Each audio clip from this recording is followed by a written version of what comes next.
My parents begged me to sell my apartment to save our family hotel, then gave my brother the CEO title, and what I discovered after changed everything. Growing up, I spent a lot of time there, helping out with little things like check-ins or organizing supplies. It's not some fancy chain hotel, it's more like a cozy lodge where people come for hiking trips or a quiet weekend away.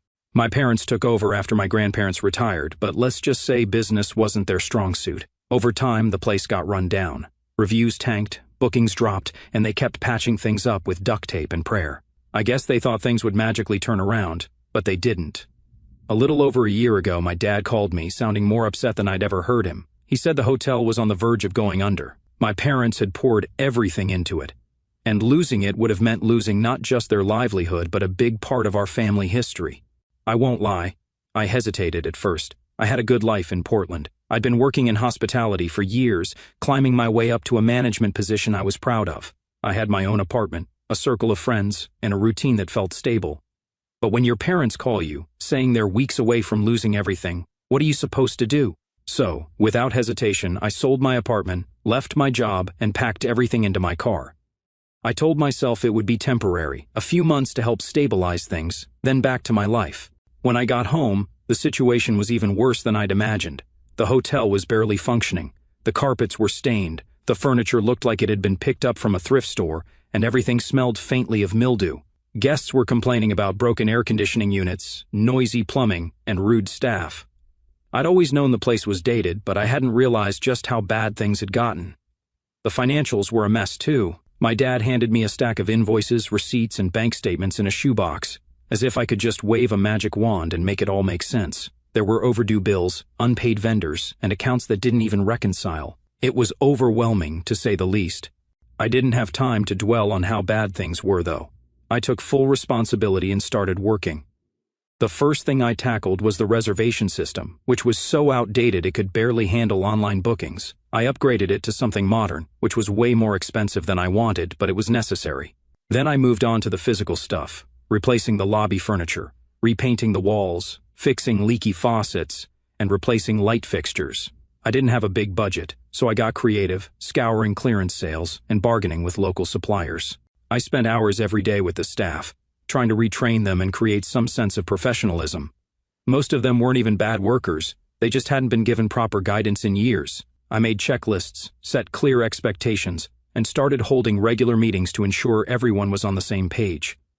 Some people quit when they realized I wasn't messing around, but the ones who stayed became my biggest supporters. Marketing was another nightmare. The hotel didn't even have a social media presence. I built everything from scratch: Instagram, Facebook, the works. I started posting photos of the renovations, promoting special offers, and sharing local attractions to draw people in. I reached out to bloggers and travel influencers, offering free stays in exchange for reviews. It was a slow process, but we started seeing more bookings almost immediately. Honestly, those first few months were a blur. I was working 12, sometimes 14, hours a day. I'd crash in one of the empty rooms at night, eating microwave dinners and staring at spreadsheets until I couldn't keep my eyes open anymore. My friends back in Portland would text me, asking how I was doing, and I'd give them the same answer every time. It's fine, just busy. I didn't want to admit how completely exhausted and overwhelmed I felt. But little by little, things started to turn around. Guests were noticing the changes, and we started getting better reviews online. The staff was more confident, more organized, and it showed. Even my parents seemed more optimistic, which felt like a small win after months of seeing them so stressed and defeated. About 8 months in, I finally felt like we were out of the danger zone. The hotel was turning a profit for the first time in years. I had spent countless hours fixing systems, improving the guest experience, and getting the place back on the map. It wasn't perfect, but it was stable, and that felt like a huge accomplishment. So, when my parents called a staff meeting, I walked into the room buzzing with anticipation. I'd spent the night before preparing a presentation, complete with colorful charts and before and after photos of all the improvements we'd made. I even practiced a few lines to thank the team for their hard work. I imagined applause, smiles, maybe even a toast to our success. Instead, my dad stood up and cleared his throat in that awkward, deliberate way he always did before saying something he knew wouldn't go over well. My heart sank a little, but I told myself not to overthink it. Maybe they just wanted to talk about next steps. Then he said it. We're excited to announce that Tyler will be stepping into the role of CEO to guide the hotel into its next chapter. I froze, the corners of my carefully crafted presentation folder digging into my palm. Tyler, CEO? I must have misheard. Let me paint you a picture of my brother, Tyler. He's 3 years younger than me, but might as well be decades behind in maturity. While I was studying hospitality in college, staying up late to nail group projects, and pulling double shifts at the campus hotel, Tyler was dabbling in everything and committing to nothing. One month, he was obsessed with photography, snapping moody shots of street lamps and empty parking lots. The next, he was designing t-shirts for a clothing line that never left the sketchbook stage. It wasn't ambition, more like daydreaming with a sprinkle of delusion. He'd wander into the hotel once in a blue moon, toss out a vague suggestion like, "You know what this place needs? A juice bar," and then vanish again, off to his next fleeting obsession. And now this guy, the same one who didn't even know how to log into the reservation system, was going to be the CEO of the hotel I'd poured my blood, sweat, and savings into saving? My ears rang as the weight of my dad's words settled in, drowning out the murmurs of surprise from the staff around me. My perfectly crafted presentation suddenly felt like a cruel joke. I just sat there in shock. My parents didn't even try to justify their decision beyond saying, "Tyler has the skill of leadership by nature. He was born with it." That's what my mom said, as if somehow his complete lack of experience was a strength. Tyler walked in late to the meeting, of course, with that smug grin he always has, and said, "Don't worry, Casey. You're great at the operational stuff. I'll focus on the big picture." I don't think I've ever felt so dismissed in my life. I wanted to argue, to remind them that I'd given up my life in Portland to save this place, but I didn't. I just smiled and nodded while the staff clapped awkwardly. That night, I stayed late in the office, staring at the books and wondering why I even bothered. I'd worked so hard to get the hotel back on its feet, and it felt like none of it mattered. My parents had already decided who was more important. I didn't know it at the time, but that meeting was the beginning of something bigger, something I never could have predicted. Looking back now, I can see how much it shaped what came next, but at that moment, all I could feel was this overwhelming sense of frustration and betrayal. It was like everything I'd worked for had just been handed to someone who didn't deserve it. The days after that staff meeting were a blur. I went through the motions because, well, what else was I supposed to do? But I can't lie, it felt different, like the air in the place had changed. My parents were still acting like nothing was wrong. Tyler was strutting around like he owned the place, which I guess he technically did now. The staff was starting to pick up on the weird vibe. I kept telling myself I just needed time to adjust. Maybe Tyler really did have some kind of big picture vision that I wasn't seeing yet. I mean, he had to, right? Why else would my parents put him in charge? But it didn't take long for me to realize that wasn't the case. Tyler's version of leadership turned out to be, well, not leading at all.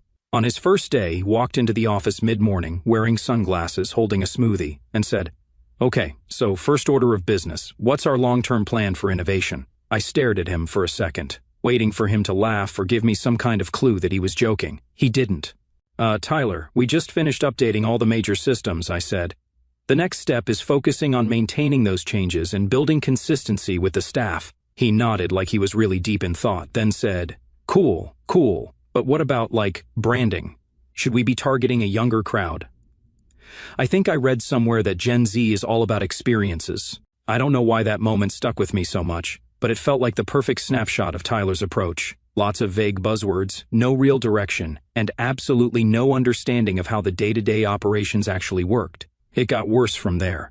His first big change was cutting the complimentary breakfast, which had been one of our highest-rated features.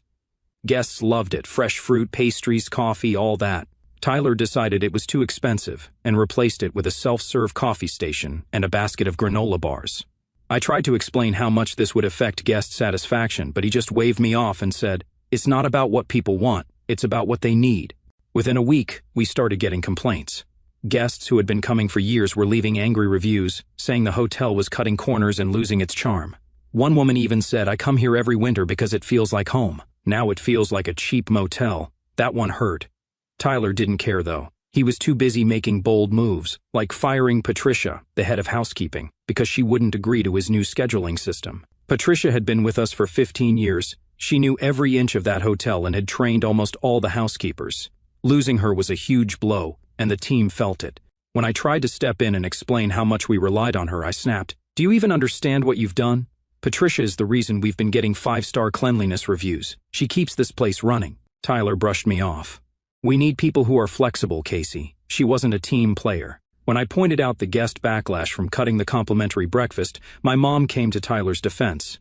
"He's trying new things," she said, her voice clipped, like I was being unreasonable. You can't expect everything to work right away. Give him time. Meanwhile, I'd been the one dealing with angry emails and reviews all week, but apparently Tyler's vision was more important than actual results. I wanted to scream, "I sold my apartment to save this place, and you're letting him destroy it." But I knew it would fall on deaf ears. They couldn't see past their blind faith in Tyler. But here's the thing, Tyler wasn't the one dealing with the fallout, I was. I was the one fielding complaints from guests when their rooms weren't ready on time because we were short-staffed. I was the one trying to calm down the other housekeepers who felt overworked and undervalued. Tyler? He was too busy brainstorming innovative marketing strategies to actually deal with the mess he created. My parents were no help. Every time I tried to talk to them about what was going on, they just told me to give Tyler some space to figure things out. "He's new to this," my mom kept saying, like that was a good excuse for him running the place into the ground. It all came to a head about a month after Tyler took over. I walked into the office one morning and found him sitting at my desk, eating a bagel and scrolling through his phone. "Hey Casey," he said without even looking up. "Quick question, do we really need a full maintenance team? I feel like most of this stuff could be outsourced." I couldn't believe what I was hearing. The maintenance team was already stretched thin, and outsourcing would have been way more expensive in the long run. I tried to explain this to him, showing him the numbers, but he just shrugged and said, "Sometimes you've got to spend money to save money." That was the moment I realized I couldn't do this anymore. No matter how hard I worked, no matter how much I tried to fix things, it didn't matter. Tyler was in charge now, and my parents had made it clear they weren't going to step in. I was fighting a losing battle, but even though I'd mentally checked out, I couldn't just leave. The hotel was still my family's legacy, even if it felt like they didn't care about it as much as I did. I kept showing up every day, doing what I could to keep things from completely falling apart. And then, one day, everything changed. I was driving back from a supplier meeting when I passed an old run-down building on the edge of town. It used to be a competitor of ours back when it was still open. Now it was just sitting there, empty, with a faded for sale sign out front. I don't know what made me stop, but I pulled into the parking lot and just sat there, staring at it. The building was in rough shape, but it had potential. It was in a better location than our hotel, closer to the main road and with stunning views of the valley. It was bigger, too, with plenty of space for upgrades. I started thinking about all the things I'd wanted to do at the family hotel but couldn't because Tyler or my parents wouldn't let me. Eco-friendly amenities, modernized rooms, a proper spa, the list went on. Looking at that old building, I realized I didn't have to keep fighting for something that wasn't mine. I could start fresh. I sat in that parking lot for over an hour, running through the numbers in my head. It would be risky, for sure. I'd already drained most of my savings, and buying the building would mean taking on a massive amount of debt. But the more I thought about it, the more it felt like the right move. That night, I couldn't sleep. My mind was racing with possibilities, plans, and a million what-ifs. By the time the sun came up, I'd made my decision. I called the realtor as soon as their office opened and scheduled a viewing for later that week. I didn't know what the future held, but for the first time in months, I felt like I had control again. This wasn't about proving anything to my parents or trying to fix Tyler's mistakes. It was about building something for myself, something I could be proud of. As I'm writing this now, I think that moment in the parking lot was the first time I'd felt genuinely hopeful in a long time. I didn't know how hard the road ahead would be, but for the first time, I was excited to see where it would take me. The viewing later that week felt surreal. Walking through the old building, I could see all the problems it had, peeling paint, broken fixtures, worn carpets. But I could also see what it could become. The bones of the place were solid, and the layout had so much potential. Large windows with views of the valley, spacious rooms, and even a spot that could be turned into a proper spa. My mind was buzzing with ideas. The realtor was one of those overly cheery types, talking about how the place just needed a little TLC. I smiled and nodded, not bothering to correct her. I knew it was going to take more than a coat of paint to bring this place back to life. But for the first time in months, I didn't feel overwhelmed by the challenge. I felt motivated. By the end of the tour, I had already decided. I didn't even haggle. I just told the realtor I'd take it. She looked surprised, probably because most people would have walked away after seeing the state of the place. But she recovered quickly and said she'd start the paperwork. I called the bank that same day to start the loan process. It wasn't easy convincing them to give me the money, but I pulled every bit of experience I had, every connection, and managed to secure the financing. When the deal closed a few weeks later, I stood in the empty lobby of my new project, looking around at the cracked tiles and faded wallpaper. It was mine, completely mine. I didn't have to ask anyone for permission to make changes or justify my decisions to anyone. That thought alone was worth all the sleepless nights I knew were ahead. The next few months were a whirlwind. I threw myself into the renovations, working side by side with contractors to make sure everything was done right. I learned more about plumbing and electrical work than I ever thought I'd need to know. I spent hours poring over catalogs, picking out furniture, fixtures, and decor that fit the vision I had for the space. Every single detail mattered to me, from the paint colors to the way the light would hit the lobby in the morning. I also started building a team. Some of the staff from my family's hotel had been fed up with Tyler's management and jumped ship as soon as they heard I was opening a new place. Sarah, who'd been working the front desk for years, was one of the first to join. "I don't know what you're planning," she said, "but I know it'll be better than what we've got now." Patricia, the head of housekeeping Tyler had fired, also came on board. She cried when I offered her the position, saying she thought she'd never find work in the industry again after what had happened. Word got around town quickly. People were curious, some supportive, others less so. I overheard someone at the grocery store calling me spiteful for opening a competitor to my family's hotel. I ignored it. This wasn't about them. This wasn't even about my parents or Tyler anymore. This was about me finally doing something for myself. When it came to marketing, I went all in. I hired a local photographer to take professional shots of the renovations as they progressed and started posting them on social media. I reached out to travel influencers and bloggers, offering them free stays once we opened. I even worked with a branding agency to come up with a name that reflected the feel of the place. We settled on Elevate. It felt fitting, aspirational, unique, and tied to the mountain views that made the location so special. But let me tell you, the stress of pulling all of this together was unreal. There were nights when I'd sit in my car outside the building, wondering if I'd made a huge mistake. The loan payments loomed over me like a dark cloud, and every unexpected cost, because there were a lot of those, made me anxious. I was burning through my savings at a terrifying rate, and the pressure to get everything perfect was suffocating. But every time I thought about giving up, I reminded myself of why I started this in the first place. The turning point came about 4 months into the renovations. The first room was finally finished, completely redone from top to bottom. It wasn't just functional, it was beautiful. I stood in the doorway for what felt like hours, just taking it in. For the first time, it felt real, like maybe I could actually pull this off. I couldn't help but wonder what my parents would think about all of this. I didn't tell them much about the project, not because I was trying to keep it a secret, but because I didn't want their opinions coloring my decisions. Still, I couldn't shake the thought of them walking through the doors, seeing how different it was from the hotel they'd built. Would they be proud, angry, disappointed? Part of me didn't care anymore, but another part, one I wasn't ready to admit out loud, still wanted their approval, even after everything. By the time opening day rolled around, I was running on pure adrenaline. The place wasn't perfect, there were still things I wanted to tweak, but it was ready. We had a soft launch, inviting friends, family, and a few local business owners to check it out. Seeing their reactions was everything I'd hoped for. People kept saying things like, "I can't believe this is the same building," and "This feels like something you'd see in a big city, not here." The first real guests checked in a week later, a couple celebrating their anniversary, followed by a family on a road trip. Watching them explore the space, seeing their smiles as they admired the rooms and amenities, made every sleepless night, every moment of doubt, worth it. My parents showed up during the soft launch, walking into the lobby unannounced. I hadn't invited them, not because I wanted to keep them out, but because I wasn't ready for whatever reaction they'd bring. When I saw them standing by the front desk, I froze for a second, watching their faces as they took it all in. My dad's expression was stiff, his eyes darting around the space like he couldn't decide what to focus on. My mom stood next to him, her arms crossed tightly, her mouth pressed into a thin line. They didn't say much, but the look on my mom's face said everything. This wasn't pride, this was sadness, maybe even disappointment. They lingered for a while, walking slowly through the lobby and peeking into the rooms. At one point, my dad stopped and ran his hand along the edge of the new front desk. "It's different," he finally said, his voice low and strained. My mom didn't say a word. I could feel the weight of what they weren't saying, that I'd built this on my own without their blessing, and that it was better than what they'd been holding on to. When they finally left, they didn't say goodbye. They just walked out, leaving me standing there, wondering if I'd lost something I didn't even know I was still holding on to. But the best part?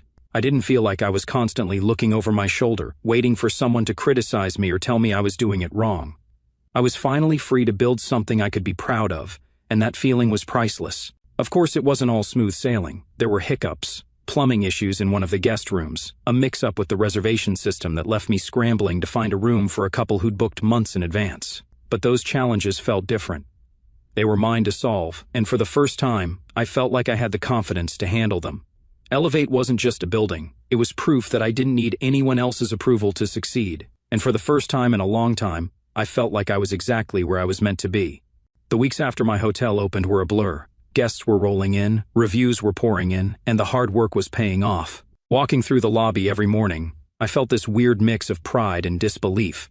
Like I couldn't quite wrap my head around the fact that this was something I had built from scratch. But as I settled into my new normal, the contrast between my hotel and my parents became harder to ignore. Their hotel was struggling, and not just in the ways it had been before. I started hearing whispers from vendors about late payments. One of the cleaning suppliers I'd worked with for years mentioned they'd stopped delivering to the family hotel because they hadn't been paid in months. A local tour operator said the same thing. Apparently, they'd been stiffed on a booking commission Tyler had promised them. At first, I tried to ignore it. It wasn't my problem anymore. I had my own hotel to run, and I couldn't afford to get sucked back into the drama. But the signs kept piling up, and it became impossible not to notice. It wasn't just the business side of things either.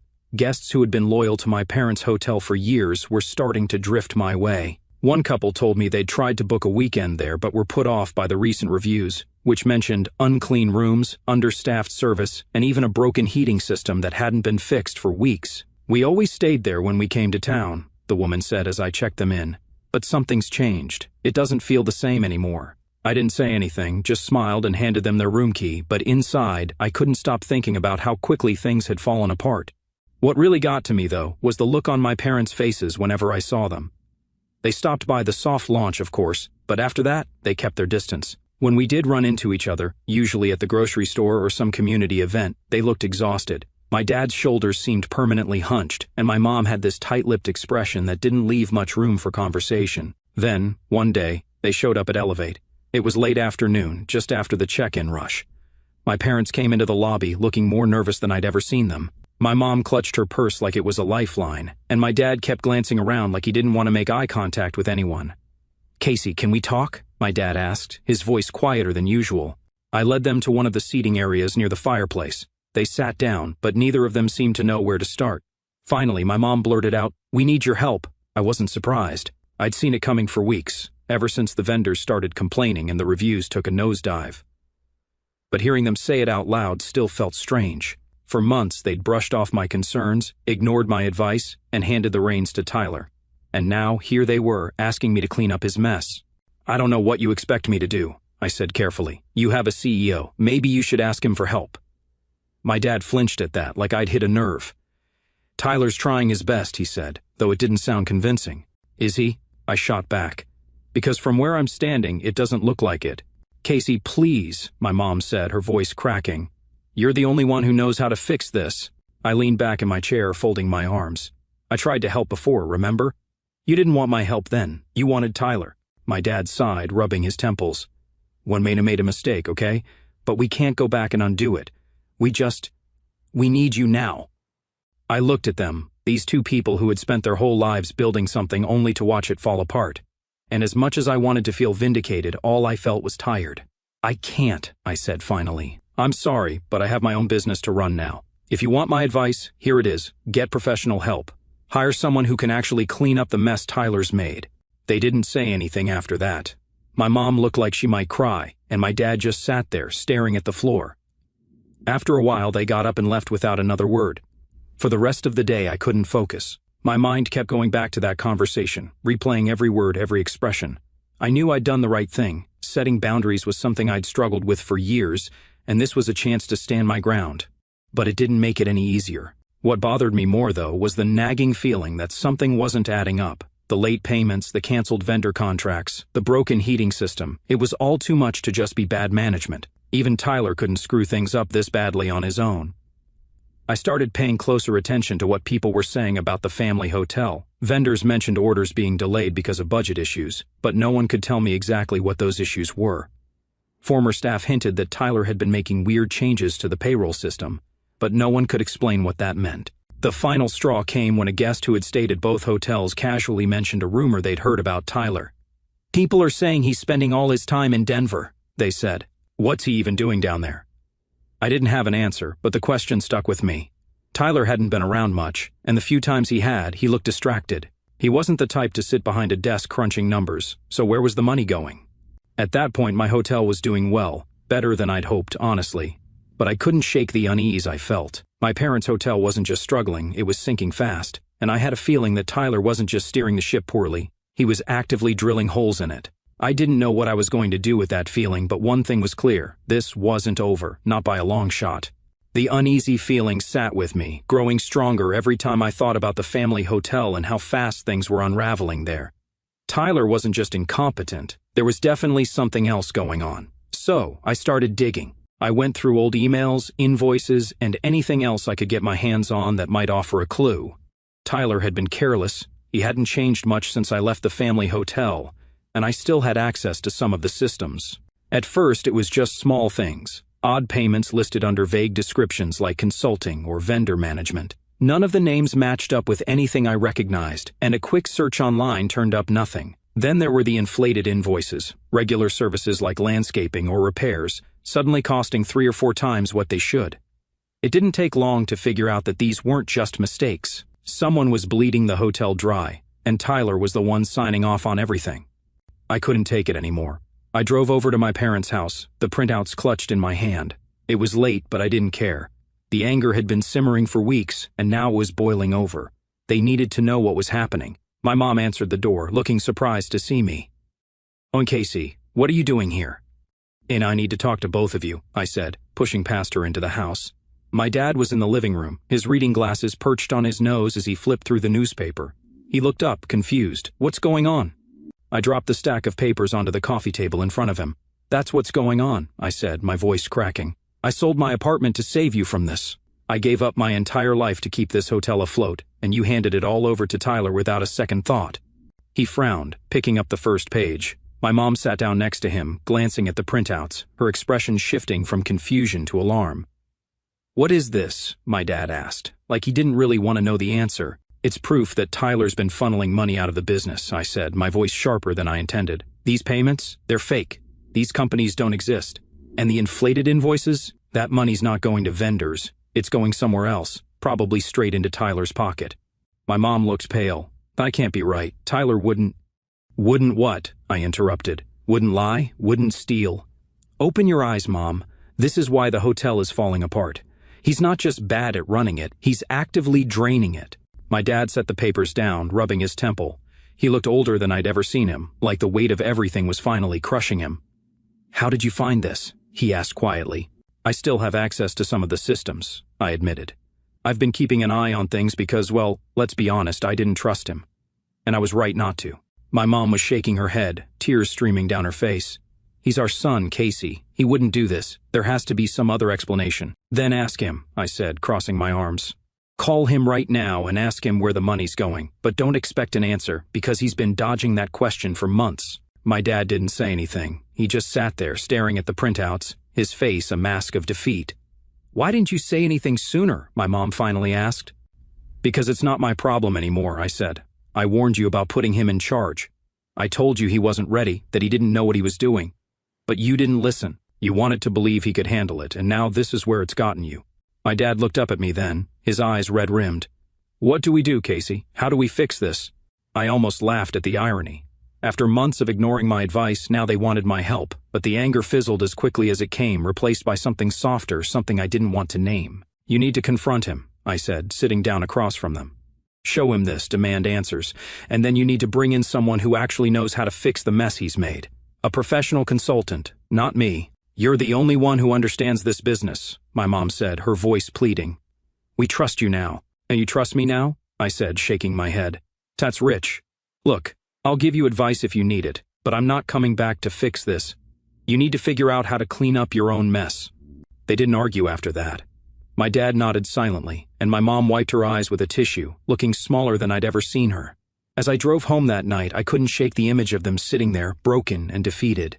Part of me felt guilty for not doing more to help, but another part, the part that had spent months being dismissed and overlooked, knew I'd done the right thing. I drove back to my hotel, knowing this wasn't the end.